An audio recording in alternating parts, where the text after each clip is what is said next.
Today we're going to start talking about the Cold War. The Cold War can definitely be seen as a battle between communism and democracy. The Cold War should probably be viewed more as an era and less as a war. Because, of course, wars have battles between the two countries, they fight it out, they have peace treaties, but the Cold War is going to start in 1945 and last until 1990 or 91, depending on what you uh, deem the end of the Cold War. So, and there's no real definitive answer on when the Cold War ended. It's going to last for 10 presidents. There's going to be a lot of different policies between the two countries, but definitely see it as a communism versus democracy and problems with Russia. At the end of World War II, Harry Truman is president, and he's going to be left with the problem of how to deal with Stalin and how to deal with the Cold War.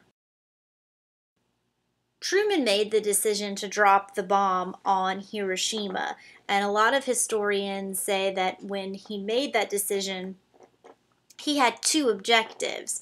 One was to end the war in the Pacific quickly and spare American lives, but it was also to show the Soviet Union our weapon of mass destruction, because we were worried about Stalin and the spread of communism even as early as the Potsdam Conference when we were dividing up Europe. So what is the Cold War? It's going to be a time period when there's no direct fighting. We're going to fight some proxy wars, the Korean War, the Vietnam War. America has an atomic bomb and we explode it.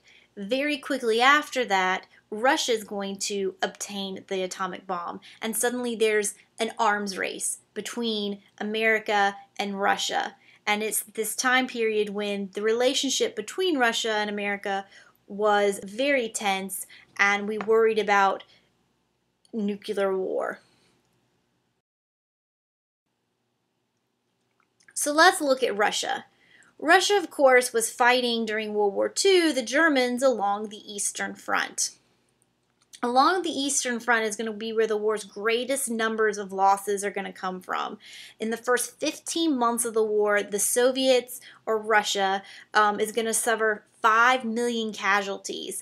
Germany is going to have some great success, but Russia is going to rally and begin pushing them back. The Soviet Union really wants America to come in and help her by opening up a second front along this eastern border, but we don't. Instead, we come in through France and up through Turkey. Russia, of course, is communist, and if you're not familiar with what communism is, definitely make sure that you go back and review those notes, because communism is in direct opposition to America. So Russia's angry that America has taken so long to open that second front. They're going to lose the most lives in World War II, and they want to create a buffer between Germany, because Germany has invaded them twice now, and they want to create a buffer state. So the state, the Soviet Union's eastern border, they're going to start influencing. Of course, the United States, we're capitalist, we're democratic. We want those eastern states to have free elections and a democratic world. So Winston Churchill is going to famously coin a phrase, the Iron Curtain. He says that an Iron Curtain has descended across Europe. If you look at this map, you see this green line. This is where that ideological, imaginary curtain lies. Of course, it's not a real Iron Curtain. It's an imaginary line that separates East Germany, or East from West. And the East is going to be communist and influenced by the Soviet Union. And the West is going to be, of course, influenced by the United States and be democratic.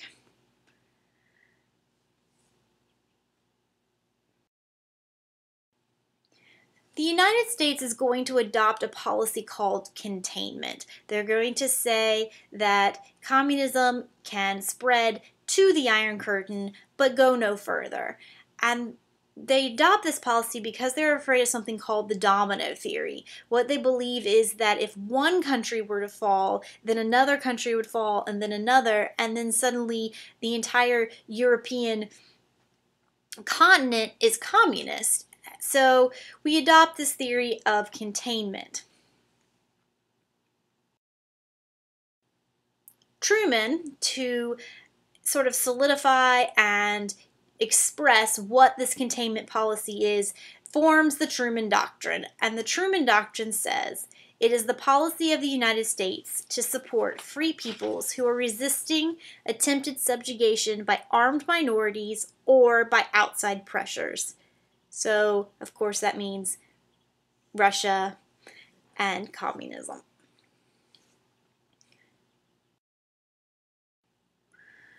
The Truman Doctrine is going to look at Europe and look at countries such as Greece and Turkey, which are struggling economically, right? Their economies have been ruined by World War II, and they need help to rebuild. And they may look to the Soviet Union to give them that aid. And we're afraid if they do that, then of course those are two countries that would fall to communism.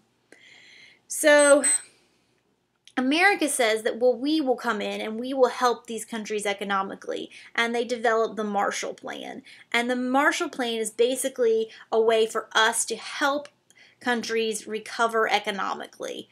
We're going to provide aid and support to countries that may otherwise fall to communism.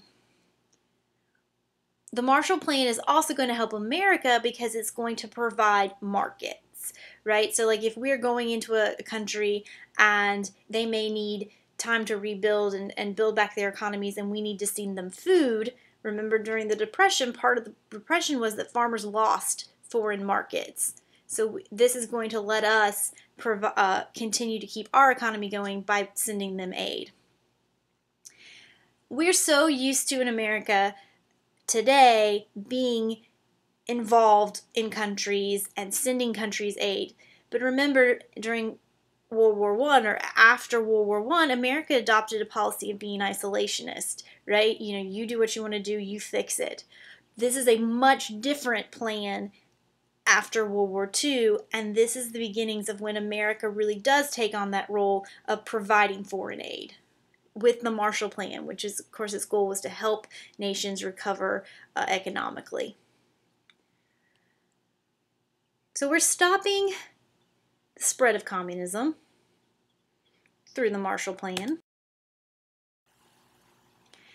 The first sort of fighting that's going to occur, or the first tensions that are going to arise between Russia and the United States, is going to be in the form of what's called the Berlin Airlift. And to understand the Berlin Airlift, you have to understand what happened to Germany after World War II.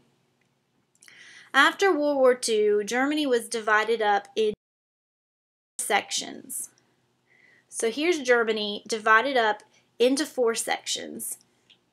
This is the entire country, because they didn't want Germany to build back up and start another war. So each of the allies got a piece of the country.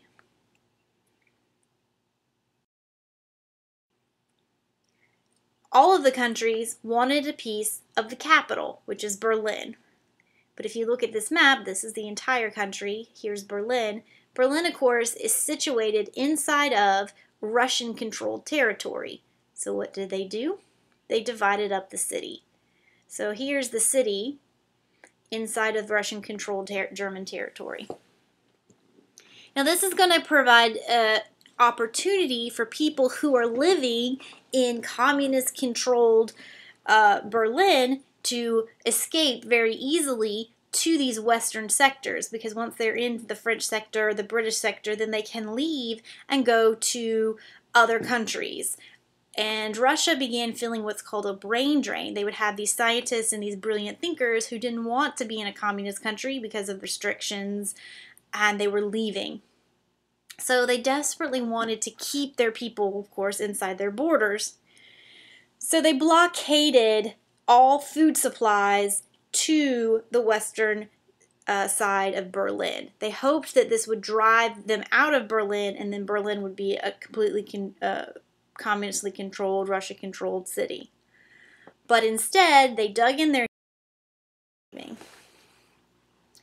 So we get something called the Berlin Airlift. So if you cannot get food in by road or by rail or by canal, the only option is by air. And there were these free zones of air traffic that could get into Berlin. So the Berlin Airlift is going to carry supplies to the people in West Berlin. You're going to have air crews from, of course, the United States, the British Royal Air Force, the Canadian Air Force, the Royal Australian Air Force, the Royal New Zealand Air Force, the South African Air Force. So everyone's involved to keep Berlin alive. They're going to fly over 200,000 flights in a year, and they're going to provide up to 5,000 tons of necessities, such as fuel and food, to the people living there. Of course, the blockade is ended when Russia realizes that it's hopeless. However, they build something called the Berlin Wall. Now, the Berlin Wall is an actual wall that separated the east side of the city from the west side of the city. And they had barbed wire and dogs, and people could not escape once it was erected. There's several movies about people who dug tunnels underneath it or even flew a balloon over the top. But once it was built, you were stuck. So the Berlin Wall is an actual wall, whereas when we talk about the Iron Curtain is an imaginary line, right? It's an ideological line. So the Berlin Wall really definitely is a symbol of the Cold War period. So in response to the Soviet Union's creation of the Berlin Wall, the United States forms an alliance, and that alliance is going to be to provide some sort of collective security against the Soviet Union, and that alliance is called the North Atlantic Treaty Organization, or NATO. When the United States forms NATO, the Soviet Union responds by forming the Warsaw Pact. So now you have, again, two groups of countries at odds with each other. Of course, the big thing now is that these two countries have nuclear weapons, and this begins a buildup of weapons, and it becomes a nuclear arms race. Turning our attention away from the Soviet Union for a moment, we want to look at China, because China is going to sort of tip the scales when it comes to countries when it becomes communist. Of course, China was invaded by Japan during World War II, and after World War II, a man named Chairman Mao, or Mao Zedong, came to power and tried to unite China. He's considered the founder of the Communist Party in China, and he established the People's Republic of China. And he turned it into a one-party socialist state. He's a very controversial figure. It depends on who you ask. If you're in China, he's highly revered. His body is enshrined in Tiananmen Square, and he is seen as someone who modernized China and helped China become a world power. From the Western perspective, he was a dictator who killed anyone who disagreed with him, and under his leadership, in an effort to bring China into a modern world, killed millions of people and forced labors and executions. So it really definitely depends on who you ask. Here's Tiananmen Square, with the palace with his picture now over the entranceway.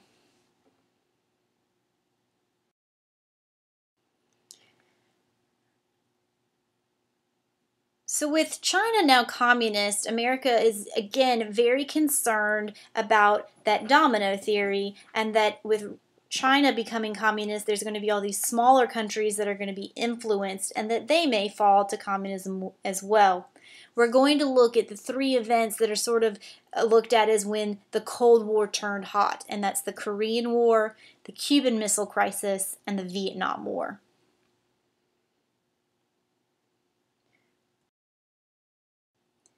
Let's look at the Korean War first. Now, Korea was divided at the 38th parallel, and Russia was to come in to Korea and help disarm it after World War II, because Japan was in Korea and the Soviet Union would come in, and that would be under the influence of the Soviet Union. So it was already divided. The Potsdam Conference divided Korea at the 38th parallel, with the Soviet Union in the north, and then with the United States and her allies in the south. Very quickly, you're going to have two governments emerge. You're going to have the communist government in North Korea under Kim Il-sung, and then you're going to have the Allies government in South Korea under Syngman Rhee. Of course, both governments want all of Korea, right? They want a united Korea. So North Korea, with help from Russia and from China, two communist countries, invade South Korea. So you have to look at this as a perspective from the Cold War era. With China already falling to communism, this goes back to this domino theory. If North Korea is allowed to invade South Korea, that could lead to more communism spreading throughout the region. So America backs South Korea and helps to push North Korea back past that 38th parallel. So we back South Korea because they are a democratic country. An armistice is signed to keep North Korea north of the 38th parallel, and will stay and then south of the 38th parallel will be democratic. And that armistice line still stands. The most heavily militarized border in the world right now is the border between North and South Korea. Of course, if you enter into the military, you probably will serve a tour in Korea to help defend this border, because it wasn't a peace treaty, it was an armistice, and an armistice just means that they put down their weapons and agreed to stop fighting.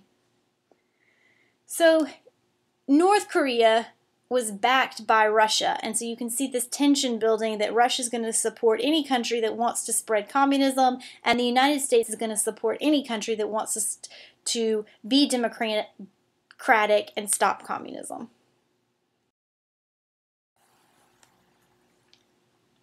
And here's your slide just to summarize. The Soviet Union occupied North Korea north of the 38th parallel. The U.S. forces were south of the 38th parallel. The two separate governments has emerged, both claimed legitimacy, and then in the 1950s, communist North Korea invades democratic South Korea. And then we have this proxy war, and the 38th parallel line is decided as where the line between the two governments will stay. The other area where the Cold War turns hot would be the Cuban Missile Crisis. Of course, this is a little bit closer to home because Cuba, of course, is right off of our Florida border. And this involves Fidel Castro. Fidel Castro comes to power, and he is a nationalist and he is communist, and he overthrows Batista. And America's like Batista, whereas Fidel Castro was very anti-American, was very anti-American.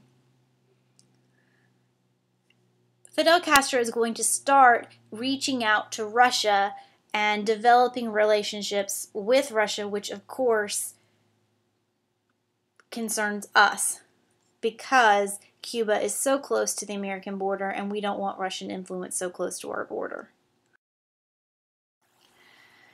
The Bay of Pigs is when Kennedy plans to invade Cuba and remove Fidel Castro from power. He trains Cuban exiles in America to go back and overthrow the government. He wanted this to be secret, right? Because he couldn't just outright say that he was invading Cuba, because then this might pull Russia into the situation, and of course we don't want a nuclear war over Cuba. But it's a complete failure. The exiles that he trained, they are overrun, and within 24 hours they're all captured. But we're not willing to publicly go in and complete the mission because we don't want a war with Russia. We don't want World War III. So that's the Bay of Pigs. And the Bay of Pigs is where the Cuban exiles sort of were to enter Cuba. Another instance with Cuba would be the Cuban Missile Crisis. As you can imagine, Fidel Castro did not like the fact that America was trying to get rid of him. So he again strengthens his relationships with Russia. Now Russia says, well, we can put missiles on Cuba to protect you from another American invasion. So Russia starts building these missile sites on Cuba, which makes us, of course, very concerned because those missiles can very easily reach American shores. So the United States and Russia are talking, and there's this 13 days of tension over whether there will be a nuclear war. Kennedy even prepares to sort of invade Cuba publicly this time. And publicly, what is decided is that the United States will not invade Cuba and Russia will remove her weapons from Cuba. Privately, to get Russia to do that, we agreed to remove missiles in Turkey. That wasn't publicized to the American people, but that did happen. The Cuban Missile Crisis is the closest that America is going to come to nuclear war. I mean, it was 13 days of really, are we going to get involved in another world war? Of course, the big war that was a proxy war was the war in Vietnam. And you're going to see North Vietnam was supported by the communists in China. And then, of course, we're going to support South Vietnam. And again, this is this containment policy. We want to prevent the spread of communism. So when North Vietnam invades South Vietnam, we're going to send a tremendous amount of aid to prevent the spread of communism. And we're going to talk all about the war in Vietnam and how it got started and our involvement in another lesson. But for this particular lesson, you do need to realize that Vietnam is considered one of the Cold War wars, and was one of those proxy wars with Russia. I suggest if you want to learn more, you can definitely look at the History Channel. They have a lot of good information on the Cold War. And then, of course, Crash Course video number 37 is pretty funny. It's real short and gives you more information as well. These are the sources that I used for this lesson.